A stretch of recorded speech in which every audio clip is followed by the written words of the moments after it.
Hey guys, LevelCap here. Today I have some tips for people who want to get into PC gaming for the first time.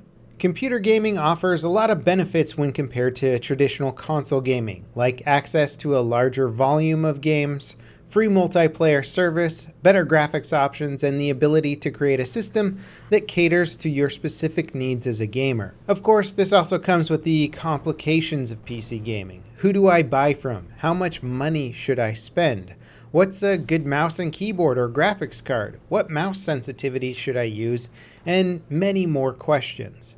Hopefully we can get through all the major questions in today's video, but before we get into it, I have a quick word from our sponsors. Today's video is sponsored by Dollar Shave Club. We all know Dollar Shave Club offers high quality, inexpensive razors delivered to your doorstep, but did you know that they can also handle your complete grooming experience? You can customize the kit they send you to include things like toothpaste, styling products, and even body wash, which I can personally verify leaves you hydrated and smelling good. And now, Dollar Shave Club is basically giving away their Daily Essentials starter set to new members for only $5. The starter set features 3 trial-sized versions of their most popular products that help you stay fresh and clean, along with their executive razor. In your first box, you will receive their shave butter, body wash, and One Wipe Charlie's butt wipes. You will also receive their executive razor, which includes the premium weighty handle and full cassette of cartridges. After the first box, replacement cartridges are sent for only a few dollars a month. This $5 offer is available at dollarshaveclub.com/levelcap. That's dollarshaveclub.com/levelcap. Alright, now I've personally been PC gaming since the 90s, and I've been both building and ordering pre-built PCs for the past 20 years. One of the most common misconceptions about PC gaming is that it costs a lot more than console gaming. This isn't necessarily true, especially for the thrifty individual. You can certainly build an entry-level gaming PC for the cost of a brand new console, and if you factor in the money saved from Xbox Live and PlayStation Plus, those savings can be put towards bumping your system specs that much further. In my opinion though, there is a bit of a sweet spot for system building at around $600 to $800, where you can get a very capable entry-level PC that will allow you to play competitively in all the latest multiplayer games. Regardless of your budget though, I'd like this guide to be all-inclusive, so let's start off with the tower build, that big box in which all your components are housed. There are many companies that can ship you a pre-built computer, and if you've never built or worked with a PC before, this is a decent option to start with. However, it's important to research PC builders, as often the cheapest builders mean you're going to get a lot of bloatware pre-installed on your computer's operating system and probably get a PC built with some of the lowest cost and less reliable components. This isn't necessarily always a bad way to go. In fact, that's how I learned how to build PCs. I got something cheap and started to replace the components one by one over several years until the only thing left in my original build was just the case. Now, if you're up to the challenge of building from scratch, you can save a little bit of money, but you have to make sure you do the research. If you plug everything in and the computer won't turn on, it's up to you to troubleshoot and figure out what you did wrong. So really, I'd only recommend this option for first-time PC gamers if you know someone experienced who can help you put it all together. Building a PC is a lot easier than it used to be, and for the most part all you need is a screwdriver and an anti-static cable, but it's not to say it doesn't come with its own pitfalls, and you got to know a little bit about what you're doing. Alright, so say you want to avoid custom building your first PC, but you also don't want to build a really cheap PC that comes with bloatware and is prone to failure. Ordering from a high-end company can come with a lot of benefits. Companies like Origin PC, which, full disclosure, I am sponsored by, offers things like 24/7 tech support, high-end parts, and professional overclocking that makes buying and setting up a much easier process. I'm personally so busy these days that it makes a lot of sense for me to buy pre-built rather than custom build my own computer, and even with 20 plus years of experience, it can be nice to have a tech support line to call up when I have some complicated questions. Regardless of which route you choose to go, you'll still need to pick your hardware. Even on custom PC building sites, things can be a little bit complicated, as you have to choose a motherboard, CPU, RAM, GPU, also known as a graphics card, hard drives, and usually a bunch of other miscellaneous components. I would always recommend doing a little bit of research before randomly picking any of your parts. But where do you start with this process, as it's probably very daunting jumping into a sea of random computer components and trying to figure out which ones you want? Well, say you're getting a computer to play a specific game. Most PC gamers or people getting into PC play or focus on one or two specific games. If that game was, for example, Battlefield 5, EA has listed minimum and recommended system requirements to play that game comfortably. In fact, you can search for system requirements for most games that'll give you an idea of what hardware you need to play. Unfortunately, sometimes the hardware listed can be a little bit older, and it can be tricky figuring out how an old GPU compares to a new GPU. Generally speaking, newer graphics cards tend to be faster than old ones, but you can always look at something like Tom's Hardware GPU benchmarks to confirm GPU speeds and make sure that what you're buying is in fact fast enough to play the recommended requirements of a game. The same goes for your processor, aka CPU, as a small amount of research will go a long way letting you know what you're getting in terms of game performance. When it comes to CPUs though, a good rule of thumb is to look at clock speed instead of cores. Most games benefit far greater from faster clock speeds instead of lots of cores. This can be a bit misleading, as more expensive CPUs may actually play games slower because they have lots of cores but slower clock speeds. Usually game-oriented PC builders like Origin PC will have pre-selected gaming CPUs for you to select from. That way you can't pick a CPU that's not going to be very good at playing games. If you want to dig a little bit deeper into your CPU benchmark, you can even find specific games that you're interested in playing and see how each CPU performs with those games. So if you wanted to build a PC specifically for Battlefield, you could find the best processor for Battlefield. Now, selecting all of your hardware components can take a little while. Without question, two of the most important parts of your PC are the CPU and GPU, but be sure not to neglect a little research on RAM, motherboards, and hard drives before throwing them up on your PC build list. Reliability is important with these items, especially motherboards. Amazon reviews can be a good place to figure out if the motherboard you have selected is worth the money. Also, many motherboards come with expensive features you probably won't use on your first gaming PC. Expensive surround sound options, Wi-Fi, fancy RAID controllers, overclocking features, etc. Most gaming PCs don't need a lot of the bells and whistles, so don't waste your money on a motherboard in which you're only going to use 10% of the expensive features. There are plenty of good, inexpensive options out there. Now, we could literally talk about internal computer hardware all day, but for the sake of actually completing this guide, let's move on to computer peripherals. This is another part of PC building where costs can fluctuate massively depending on what you want. Keyboards, mice, monitors, headphones can all be cheap or insanely expensive. Fortunately for the consumers though, years of competition and hardware refinement means that there's plenty of good, inexpensive options. Starting off with monitors, probably the most important peripheral of your PC. If you're going the budget gaming route, you'll certainly want to look at a 1080p resolution screen.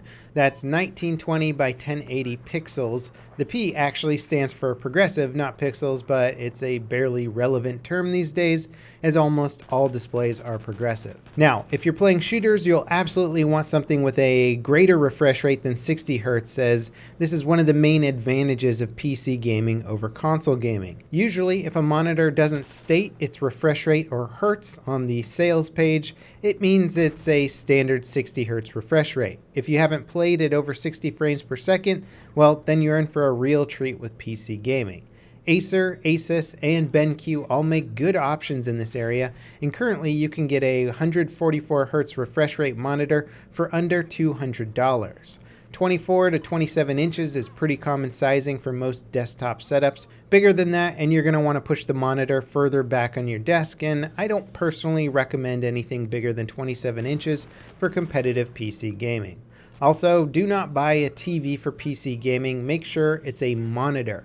Yes, it's possible to PC game on a TV, but they are rarely designed with good latency and gaming features. Now, say you're willing to spend a little bit more money in the monitor department. A 1440 resolution high refresh rate G-Sync IPS panel can make an ugly game look good. IPS technology offers amazing color accuracy, and G-Sync for NVIDIA GPUs or FreeSync for AMD GPUs allows for good visuals with a fluctuating frame rate. Most PC games offer V-Sync options that match your frame rate to the monitor refresh rate to avoid screen tearing, but it almost always comes with issues like input lag.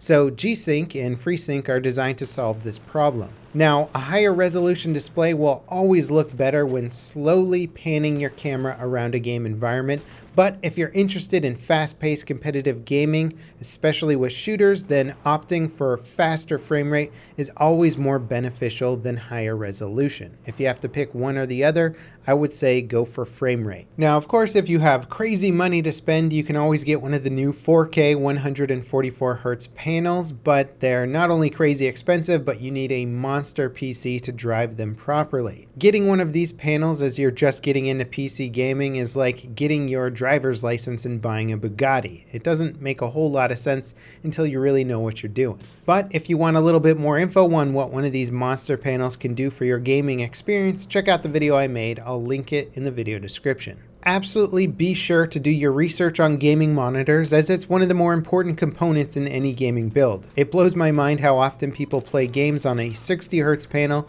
when they can run the game at over 100 frames per second. Don't be that guy, get a good high refresh rate monitor. They are cheaper than ever. Now, mice, keyboards, and mouse pads are easy items to waste your money on if you don't know what you want. It can also be one of the more difficult areas if you're not able to test the feeling of a keyboard or a mouse in person. Sometimes it's best to buy these items in a local store where you can return them if you really don't enjoy how they feel, as it's different for everyone. Nowadays, the most popular gaming mice from Razer, Logitech, Roccat, SteelSeries are pretty safe bets, but even so, if you don't like the feeling of a mouse, then that's that. Hand size and mouse size can be somewhat incompatible, and my best recommendation here is to test as much as you can. If your gaming mouse grip is bad, you can get hand cramps and develop bad hand posture habits. Personally, I'm using an expensive wireless Logitech G903, but they have much cheaper wired options as well. I also really like the Razer DeathAdder, Roccat Cone, and Cone Pure. Expect to spend around $40 to $50 on a good gaming mouse. Now, high-end mouse pads are one of those things that usually get a little too over-marketed and colorized with silly looks. I've been using the SteelSeries QCK Heavy for years, and I just recently got another one. Do not limit yourself with a small mouse pad, as it will dictate your mouse sensitivity. Many competitive first-person shooter gamers use an average of 40 centimeters or more to perform a full 360-degree turn in a game. This isn't doable on a small mouse pad. Now, over the years as a gamer, I went from high sensitivity to low sensitivity. When I was playing with high sensitivity, I wanted as little resistance on my mouse pad as possible. So I went for one of the harder mouse mats. Glass can work, or some of the harder textured plastic mouse mats can work really well for this, as you want as little resistance to make micro movements. However, if you start to play with a lower sensitivity and generally have bigger movements, using something with medium resistance can help you finesse your aim quite a bit. People have been arguing about what the best mouse sensitivity is since the dawn of competitive PC gaming, basically, but the truth of the matter is there's no right answer here. You just don't want to limit yourself to a small mouse pad and high sensitivity. Give yourself some options at the start, especially if you're getting into gaming. I highly recommend trying a lot of different options. How about keyboards? They tend to be a little less important for entry-level gaming. High-end mechanical switches are the big things companies advertise these days, but they probably won't be that important for an entry-level gamer. Again, Razer, Logitech, and most of the other big brand name companies offer good options here. Currently, I'm using a Razer Black Widow Tournament Edition Chroma version 2 Stealth keyboard. Jesus, that's a long name. You don't need this keyboard. It's cool and expensive, and I appreciate the quieter keystrokes that don't annoy the people I'm gaming with, but really any well-reviewed $30 gaming keyboard on Amazon should do the trick. Be careful with the linear MX switches though if you've never used them before. It can be fun to play around with different types of mechanical switches and see what works best for you, but I recommend from the start going with something in the middle ground like Cherry MX Browns or something like that. Something with enough resistance so you're not clicking things by accident in game. Also, if you do a lot of voice communication, you might want to go for some of the quieter switches out there, which is why I bought the Stealth edition of my keyboard, because it doesn't pick up on your microphone as much and it annoys the people you're gaming with a lot less. Let's move on to headsets. So obviously, so much of gaming these days is done online, playing with friends, using voice comms. Don't be that guy who uses bookshelf speakers or monitor speakers and blasts your teammates with tons of background noise every time you shoot your gun, or even with push-to-talk setup, it still can be insanely annoying when you're playing with somebody who uses speakers. A gaming headset with a built-in microphone is a good, straightforward option to receive audio and transmit clean audio to your teammates. Picking a headset, however, is deeply personal. Comfort is obviously a huge factor here. I have a large head size, so there aren't a lot of headsets that fit me comfortably. Also, if my head gets too hot, I get a bit irritable, so I like to use open back headphones that breathe a lot better and dissipate the heat. You also have to consider what kind of gaming you do. Do you like deep cinematic experiences with good bass? Or are you more interested in deciphering all the nuanced audio around you to better locate your enemies? You often have to decide between these two features, and I find that a lot of the lesser expensive gaming headset options focus on bass and like kind of richer sounds that aren't necessarily as good for competitive gaming. You can certainly play with them just fine, but once you start to refine your taste in headphones and sound quality or what you're looking for, you might want to opt for something a little more expensive. Really, for PC gaming, you have unlimited options, especially if you're willing to break up your headphones and your microphone into different components, then the sky's the limit with what you use. Years ago, when I was on a tighter budget, I was using the standard pair of Logitech gaming headsets. They were fine, but they ultimately broke, and I ended up getting a pair of Audio-Technicas and have never looked back. Talking about the sound equipment anymore is going to get a little dangerous, as we'll just go down the audiophile path, and honestly it's just endless with the amount of hardware and setups that you can mess around with for the ultimate experience. Anyway, I really wanted to put together a basic guide for somebody getting into PC gaming who doesn't know a lot about it. There is a huge amount of information here. It doesn't have to be overly complicated when you first start out, and learning about hardware and equipment and technology